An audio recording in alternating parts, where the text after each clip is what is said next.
Bienvenue au balado L'investisseur transformé. Avez-vous l'impression qu'il y a trop d'options et d'opinions vous disant comment investir et planifier votre avenir financier?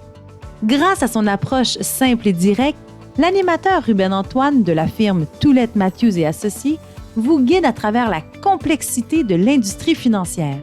Les sujets abordés dans ce balado vont transformer votre expérience d'investissement et augmenter vos chances de devenir libre financièrement pour toujours. Bonne écoute! Bonjour, chers auditeurs et auditrices. Bienvenue sur ce premier épisode du podcast L'Investisseur transformé, le premier épisode de la nouvelle année. Mon nom est Ruben Antoine, votre animateur, et je suis accompagné par ma collègue Chloé Mengi, qui m'a déjà accompagné sur plusieurs épisodes. Bonjour, Chloé. Bonjour. Aujourd'hui, on va faire un retour complet sur l'année 2025, l'année passée, et nous allons parler aussi de la manière de se préparer en tant qu'investisseur pour l'année 2026. Donc, nous allons couvrir en premier lieu les rendements des différentes catégories d'actifs l'année passée. Nous allons mettre en lumière certains résultats de portefeuille, comment ça a performé, et nous allons discuter de certains grands thèmes de 2025 pour ensuite conclure sur comment bien aborder l'année 2026. Alors, Chloé, on a beaucoup de points à couvrir. Tu as participé avec l'équipe dans la rédaction de notre revenu annuel des marchés pour l'année passée qu'on envoie à tous nos clients. Donc, je pense que tu es la bonne personne pour discuter de tous ces sujets-là sur le podcast. Oui, bien merci Ruben. C'est ça, le 2025 a été une année particulière avec des nouvelles médiatiques inquiétantes, des tensions géopolitiques, des guerres économiques, mais le tout accompagné de rendements impressionnants. Donc, il y a énormément de leçons pour les investisseurs. Oui, exactement. Là, ça a été une année quand même très bonne pour les investisseurs. Mais Chloé, peux-tu nous en dire un peu plus? Comment s'est déroulée l'année 2025 et puis comment ça a été justement pour les investisseurs? L'année n'a pas toujours été agréable pour les investisseurs et c'est important à souligner. Elle a été marquée par une grande volatilité où on avançait tranquillement en début d'année. Puis, au printemps, Trump a annoncé des tarifs douaniers massifs. Les marchés ont réagi très négativement avec des baisses de 15 à 18 % en 3 jours seulement. OK, donc tu fais référence à la fameuse journée que Trump a appelée la journée de la libération qui était en début d'avril 2025, c'est ça?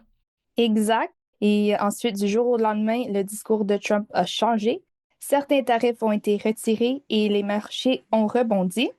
On a même eu des bonds de 5 à 7 % en une seule journée. Donc, au final, l'année se termine avec des rendements exceptionnels. OK, bien c'est ça. C'est pour ça qu'on dit que ça a été une année quand même vraiment hors norme. Hein. Comme tu dis, Chloé, ça commence positivement parce que 2024, c'était positif. Dans 2025, ça a commencé positivement. Après une grande chute, après des remontées, puis les gens avaient peur, puis ça a fini positivement. Quand on se regarde plus du côté canadien, tout ce qui est les nouvelles médiatiques, ça tournait autour des élections fédérales et tout l'impact aussi des tarifs américains sur notre économie parce que c'est quand même notre plus grand partenaire au niveau du commerce. Mais ce qui est ironique en 2025, c'est que, bon, on sait tous qu'il y a eu des tarifs américains, là, les États-Unis et tout, mais les meilleurs rendements ont été les rendements des pays ou des régions sur lesquels les tarifs ont été mis dessus. Donc, c'est ça que je trouve un peu ironique. Oui, Ruben, et quand on compare, le marché américain a sous-performé le Canada et les marchés internationaux. Exactement. Donc, comme je disais, c'est très contre-intuitif. Puis, les investisseurs ne pouvaient pas prédire ça. Hein. Personne ne pouvait prédire que les marchés visés par les tarifs, comme tu viens de dire, le Canada, les autres pays, c'est eux qui allaient ensuite surperformer. En fait, si tu te rappelles, Chloé, qu'on faisait des rencontres avec des clients en début 2025, et puis je suis sûr que c'était le cas de plusieurs autres investisseurs ailleurs, plusieurs personnes en début d'année 2025 voulaient concentrer leur placement sur le marché américain. Parce qu'ils regardaient en arrière, ils regardaient le rétroviseur, là, ils regardaient 2024, je veux dire. Puis le marché américain, c'était le leader en termes de rendement en 2024 à cause de l'intelligence artificielle, etc. Donc, en début 2025, les gens disaient pourquoi on a notre argent, mettons, au Canada ou en Europe, quoi que ce soit, alors que le marché américain est en train de superformer, tu sais. Donc, c'est qu'on va dans les détails. Les États-Unis dominaient non seulement par rapport à leur croissance économique, mais les bénéfices des corporations, puis tout ce qui est de l'essor des compagnies technologiques. Donc, pas juste les investisseurs, mais plusieurs experts avaient conclu en début 2025 que le marché américain occuper la position ou une position unique du moins qui va leur permettre de se superformer indéfiniment. Mais là, en 2025, la tendance a fini par tourner. Ce sont les actions canadiennes et les actions internationales qui ont mené le bal. Donc, les investisseurs disciplinés qui n'ont pas changé leur plan d'investissement en restant dans les actions canadiennes et internationales ont bien profité des rendements élevés de ces marchés. Tu parles de rendement, Chloé, justement, parlons-en. C'était quoi la performance de chaque marché d'actions en 2025? Donc, les actions américaines ont fait 13 alors que les actions canadiennes ont généré 32 et les actions internationales de marchés développés 25 tandis que les marchés émergents ont augmenté de 28 OK. Donc, c'est des rendements vraiment élevés. En fait, quand on prend chacun des marchés, ils ont quasiment fait le double du marché américain. C'est là qu'on voit qu'il y a eu une vraie rotation, hein, comme on disait plus tôt, là, par rapport à l'année précédente. L'année précédente, pour ceux qui se rappellent, le marché américain avait fait autour de 35 et les marchés internationaux autour de 13. Tandis que là, c'est le contraire. C'est les marchés américains qui ont fait 13 en 2025, puis les autres sont autour de 25 à 32 Donc, on voit vraiment que c'est vraiment quasiment au niveau de la performance symétriquement opposé, là. C'est quand même malade. Oui, Ruben, quand on analyse l'historique des marchés boursiers, on réalise que le renversement de tendance n'est pas quelque chose de surprenant, car la rotation des performances est un phénomène récurrent qui survient souvent précisément au moment où la confiance envers le précédent leader semble le plus solidement ancrée. Je donne un exemple sur les 5 dernières années. En 2020, les États-Unis ont fait mieux que le Canada, mais en 2021 et 2022, c'est le Canada le gagnant. Puis là, en 2023 et 2024, c'est redevenu le tour des États-Unis pour qu'après, Canada redevienne au top en 2025. OK. Donc, ces rotations-là sont vraiment quelque chose du commun. Je le sais, là, on le sait par expérience, c'est presque impossible de prédire ces rotations-là en avance parce que quand on parle de ces changements de cycle, certains investisseurs peuvent penser, OK, peut-être à l'avance, je peux investir dans un marché puis changer mon portefeuille, mais les recherches et l'historique montrent que c'est impossible d'identifier à l'avance quel marché va se superformer. Ce qui est important, c'est de toujours garder un portefeuille diversifié mondialement. Mais dis-moi, Chloé, on parle du marché canadien qui est redevenu au top en 2025. Comment tu expliques justement cela? C'est quoi qui a causé l'essor du marché canadien? Mais au Canada, une grande partie de notre économie est concentrée sur les secteurs des ressources et des matières premières, donc les mines, les métaux précieux, le pétrole et le gaz. Et en 2025, le prix du cuivre, de l'uranium et des autres matières premières ont fortement augmenté. OK, Ruben, je te pose une question. OK. Combien tu penses que l'or et l'argent ont augmenté?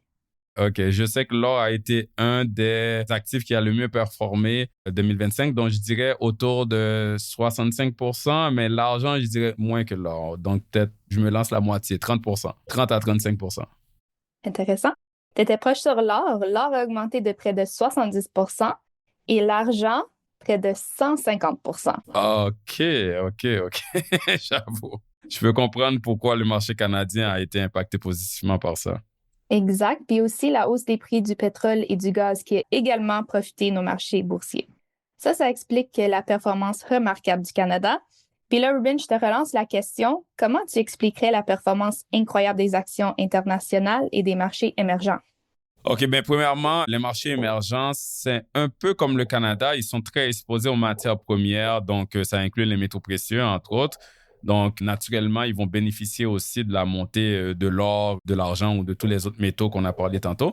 Mais il y a aussi le boom de l'intelligence artificielle, hein. Quand on pense à l'IA, on pense tout de suite les États-Unis. Mais il faut le dire, le progrès de l'intelligence artificielle a aussi profité l'Asie, des régions comme Taïwan, Japon, Corée du Sud, Chine. La Chine, c'est le concurrent principal des États-Unis par rapport à l'intelligence artificielle. Et pour ce qu'on parle des puces électroniques, par exemple, il y en a beaucoup qui viennent de Taïwan. Les gens ne savent pas ça. Donc, il y a beaucoup d'entreprises technologiques et de fabricants de puces qui sont dans ces pays-là, dans ces pays asiatiques. Et on sait qu'il y a une forte demande pour ces produits-là. Pour ce qui est de le reste du monde, parce qu'on parle de marchés boursiers internationaux, l'Europe, les marchés d'actions européens ont bénéficié beaucoup de dépenses gouvernementales significatives qui ont été faites en défense, en infrastructure et aussi dans la capacité industrielle. Donc ça offre de meilleures perspectives de croissance économique. Et le dernier point que j'ajouterai pour expliquer la bonne performance des marchés internationaux, c'est le fait que le dollar américain a baissé en 2025. Le dollar américain a reculé d'environ 9% par rapport à 6 autres grandes devises comme l'euro, le yen et le livre. Et c'est sa pire performance depuis 2017. Et pourquoi j'en parle? C'est parce que quand le dollar américain recule et que les autres monnaies se renforcent, ben, les investissements qui sont libellés dans cette devise-là, ils gagnent en valeur une fois convertis en dollars. OK, mais avec tout ce qu'on vient de dire, la rotation de tendance, la belle performance des autres régions, faut-il encore investir dans les marchés américains? Bon, ça, c'est une bonne question parce que c'est un peu ça que les investisseurs vont peut-être se demander quand ils nous écoutent. Est-ce que c'est le temps de laisser le marché américain? Ben, moi, je pense qu'il faut toujours avoir une exposition au marché américain. C'est très important. Premièrement, pour faire une diversification. Quand le Canada et les marchés émergents, comme on l'a dit plus tôt, nous exposent beaucoup aux compagnies de ressources, aux compagnies de matières premières, ben, les États-Unis, eux, quand on regarde leur marché boursier ou leur économie, ça nous expose un peu plus sur d'autres secteurs, qu'on en a un peu moins au Canada, par exemple. Donc, les secteurs de la consommation, de la technologie et de la santé. Puis, qu'on aime ou non ce qui se passe aux États-Unis en ce moment, il faut le dire, il faut l'accepter, les États-Unis restent un moteur puissant de croissance mondiale. C'est là que se trouvent plusieurs entreprises les plus innovantes au monde. Puis, ces entreprises-là vont continuer à montrer une forte croissance des bénéfices. Donc, tu parles ici de l'intelligence artificielle? Oui, c'est sûr que je parle de l'intelligence artificielle, entre autres, mais pas juste ça, hein, parce que on peut regarder les secteurs de la pharmaceutique, de la biotechnologie, de la science. Les États-Unis, ils ont beaucoup de capital, donc ils dominent encore en recherche, en investissement de capital de risque et en découverte et avancement dans ces secteurs-là. Puis ça crée éventuellement des opportunités pour les investisseurs. Donc, c'est un peu tout ça, là. Mais si on revient à l'intelligence artificielle, vu que tu le mentionnes, avec toute l'excitation là, qui se tourne autour de l'IA, est-ce que tu penses que c'est une révolution ou que c'est une bulle? Bien, beaucoup comparent l'IA à la bulle techno des années 2000. Et oui, il y a des similitudes. Durant la bulle techno des années 1990, plusieurs titres technologiques avaient plus que doublé en l'espace de quelques mois. Des entreprises comme Apple et Intel avaient progressé de 70 à 150% sur des courtes périodes. D'autres, comme Qualcomm, avaient bondi de plus de 2000% avant de s'effondrer et ça leur a pris des décennies pour revenir à leur niveau précédent. Mais il existe aussi des différences majeures entre l'IA et la folie d'Internet des années 2000. Les compagnies d'IA actuelles sont profitables et leurs valorisations ne sont pas aussi extrêmes qu'en 2000. Tu parles de la bulle technologique. Là, dans le temps, il y avait des investissements massifs en fibre optique pour alimenter l'Internet, pour faire circuler l'Internet. Et là, c'est similaire, mais d'autres choses. On parle d'investissements massifs dans les centres de données, les puces informatiques et aussi toute l'infrastructure électrique pour alimenter l'IA. Donc, une autre similarité est le fait que les gens se disent cette technologie-là va changer le monde. Et on disait ça pour l'Internet aussi.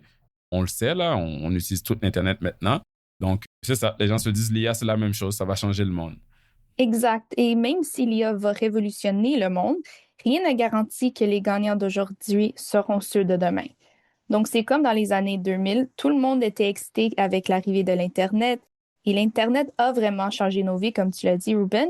Mais on se rappelle aussi des compagnies comme Netscape, AltaVista, AOL, qui n'existent plus maintenant. Ah oui, c'est ça. Moi, j'ai utilisé Netscape. Ça me vieillit un peu, Chloé. Quand on allait sur Internet, là, la page Internet, c'était Netscape. C'était pas Internet Explorer ou Google Chrome. Mais un autre exemple classique, Chloé, d'une compagnie qui existe encore, mais qui était un des top de l'arrivée d'Internet dans les années 2000, c'est la compagnie Cisco. C'était le leader de l'époque et l'entreprise la plus valorisée au monde, donc avec la valeur la plus élevée au monde à son sommet en mars 2000. Ben, imagine-toi donc que l'action de cette entreprise-là, quand la bulle technologique a éclaté, donc quand tout s'est mis à tomber, à s'effondrer, ça a perdu 90% de sa valeur.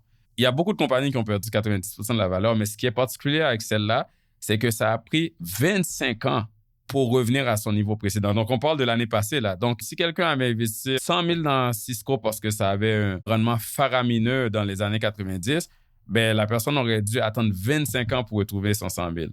Donc, la leçon à tirer ici, c'est qu'il faut éviter de miser tout son argent sur une entreprise, même si ça a l'air d'être l'entreprise qui va profiter d'une nouvelle technologie, ou sur un petit nombre d'entreprises. La diversification est plate, mais elle reste essentielle. Oui, et je finirai en disant que bien que l'intelligence artificielle est là pour rester, son impact économique, comme tu l'as dit, ne se limitera pas à juste un petit groupe d'entreprises technologiques. Avec le temps, l'IA va faire partie de plusieurs aspects de nos vies, comme c'est le cas avec l'Internet maintenant. Donc, l'IA va améliorer la productivité et la rentabilité de nombreuses entreprises dans d'autres secteurs. Donc, il ne faut pas sentir une pression de juste détenir des actions technologiques. C'est un bon point, Chloé. Donc, à la place de penser, parce que je sais qu'il y a des gens, c'est ça qui pensent là, à la place de penser à investir seulement dans quelques compagnies qui créent la technologie, comme on pense à Nvidia ou les compagnies comme Google, les tops de la technologie, ben, une autre façon de voir, c'est de aussi penser à investir dans les compagnies qui vont utiliser la technologie. Donc, pas juste ceux qui la créent, ceux qui vont l'utiliser. Parce qu'à la fin, là, on va tous quand même bénéficier de la création de valeur de l'IA avec un portefeuille diversifié. T'sais, une compagnie comme la nôtre, on pense à utiliser l'IA. Le but, c'est de voir ça plus large, portefeuille diversifié, parce que toute l'économie va utiliser l'IA. Je suis bien d'accord avec toi. Bon, Chloé, on a assez parlé du passé parce qu'on parlait de ce qui s'est passé en 2025 et les années précédentes. Parlons maintenant du futur. Et par futur, je veux dire les fameuses prédictions du marché pour 2026. Chaque année, comme tu le sais, c'est le moment de l'année, là, au début de l'année, de grandes banques, des institutions financières, des grandes compagnies d'investissement, ils partagent leurs prévisions pour l'année à venir. Et des millions d'investisseurs, des milliers, des millions d'investisseurs ajustent leur portefeuille en fonction de ces prédictions-là. C'est quoi ton opinion là-dessus? Moi, je pense que c'est dommage. Comme tu l'as dit, chaque début d'année, on est vraiment inondé de prédictions et malheureusement, les investisseurs qui se basent sur ça sont souvent déçus parce que ces experts financiers et les grandes institutions qui font les prévisions se trompent presque tout le temps. OK, as-tu un exemple? Oui, plusieurs exemples. L'année 2024, c'est un bon exemple. Je vais te donner quelques exemples d'institutions et leurs prédictions sur le rendement prévu du SP 500 pour 2024.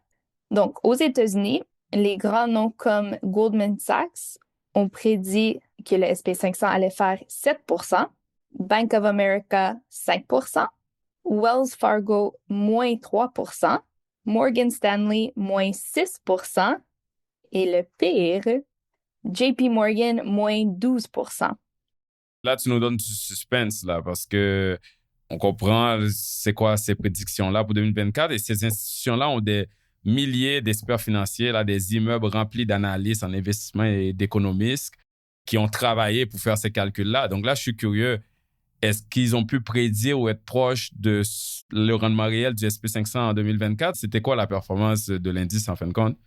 Donc, en 2024, l'indice a fini à plus 23 OK. Donc, ils se sont tous trompés. OK, non, ils ne s'est pas juste trompé, ça, ils sont complètement dans le champ, là. OK, ça, c'est aux États-Unis, mais est-ce que nos banques canadiennes, là, tu sais, nous, le Canada, les gens qui gèrent l'argent de nos voisins, là, de plusieurs de nos compatriotes, est-ce qu'ils ont été meilleurs dans leurs prédictions? Malheureusement, non. OK. Non.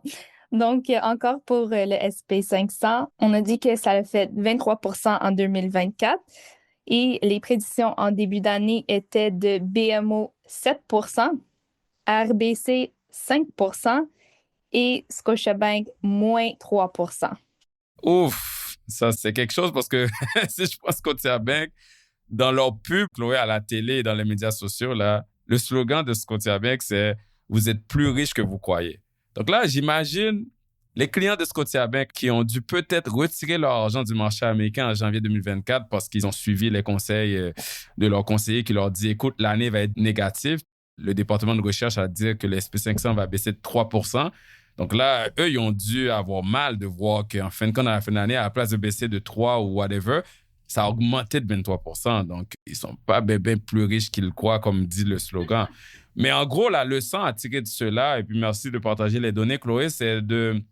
Puis on l'a dit maintes fois dans le passé sur le podcast, c'est de juste ignorer ces prédictions-là. Les prédictions, la personne a une boule de cristal. Il faut juste les regarder, puis les ignorer, puis ne pas faire des décisions de portefeuille sur des prévisions sur l'avenir.